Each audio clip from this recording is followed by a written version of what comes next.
Salut à toutes et à tous, et bien voilà, ça y est, nous y sommes, le Chichén Itzá, ce site mondialement connu qui fait partie des 7 nouvelles merveilles du monde, est à portée de main. Profitez-en bien et prenez-en plein les yeux.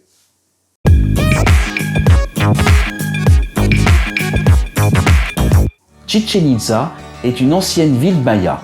Elle fut probablement au Xe siècle le principal centre religieux du Yucatan.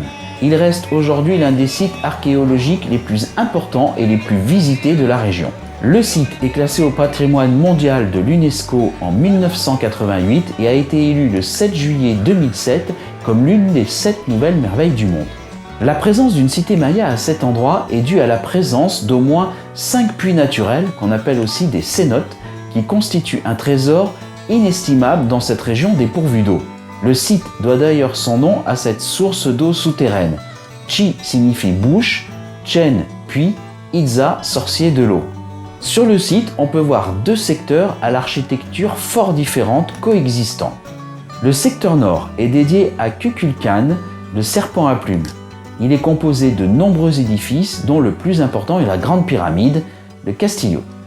Commençons donc, à tout seigneur tout honneur, par la pyramide de Kukulkan ou El Castillo. L'édifice le plus important et le plus spectaculaire du site est une grande pyramide en terrasse appelée Castillo par les conquistadors espagnols. D'une hauteur de 24 mètres du sol à la plateforme supérieure, il ne s'agit pas de la plus haute de la région, elle est par exemple moins élevée que celle d'Uxmal, haute de 40 mètres, mais c'est celle qui est dans le meilleur état de conservation, même s'il n'est malheureusement plus possible de grimper jusqu'à son sommet, et ce depuis 2007. La pyramide a une base carrée et une vocation calendaire.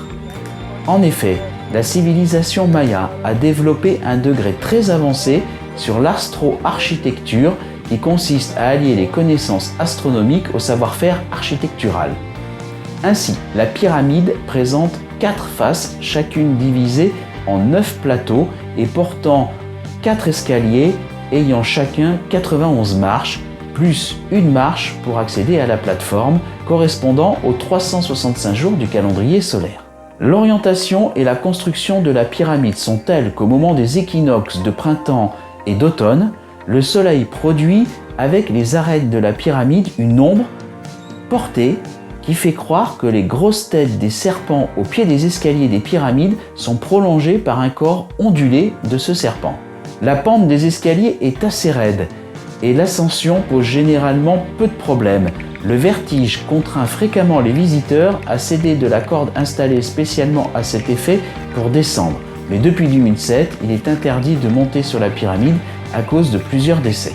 La grande pyramide fut érigée comme souvent par-dessus une plus petite préexistante. À son sommet, on trouve un petit temple en bon état de conservation qui contient un trône de pierre sculpté en forme de jaguar et aux yeux de jade. La pyramide comporte 4 grands escaliers.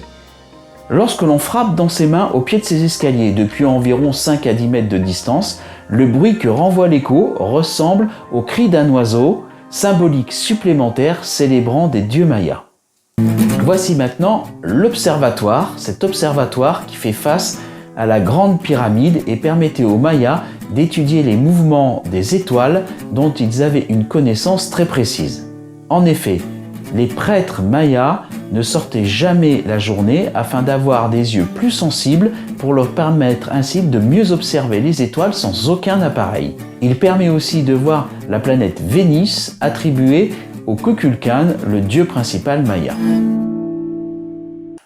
Autre endroit important, le grand terrain du jeu de balle. Il s'agit non seulement du plus grand terrain du jeu de balle de Chichén Itzá, qui en comporte 13, mais en plus le plus grand de toute la Mésoamérique.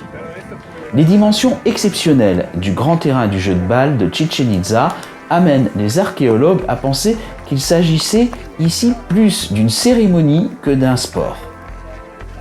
Les matchs pouvaient cependant s'étendre sur plusieurs jours et selon les explications des guides sur place, la tête du capitaine de l'équipe perdante était tranchée par le capitaine de l'équipe gagnante et son sang se répandait sur le sol. C'est sûr que ça motive pour gagner.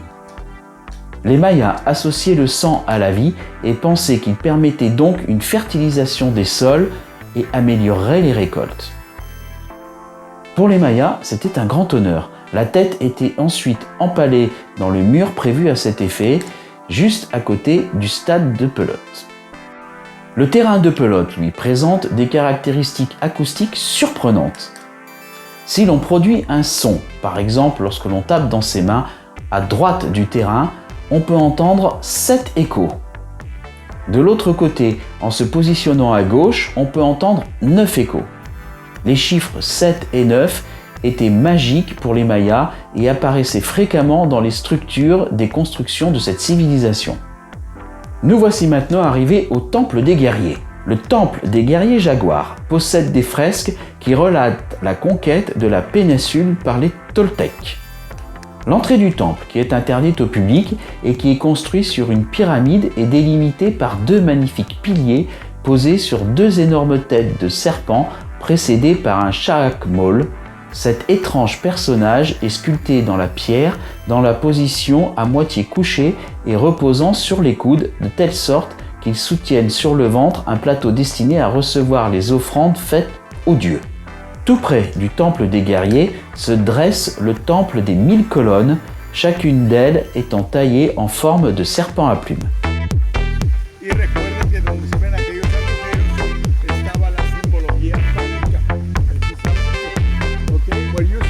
The faces on the left or on the right hand side, you're going to see that.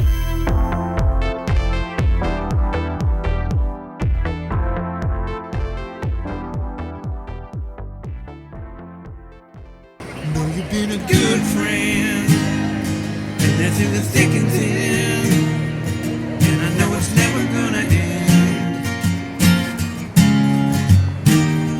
'cause you've been a good friend.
Voilà, j'espère que cette vidéo vous sera utile pour préparer votre voyage ou tout simplement qu'elle vous aura plu.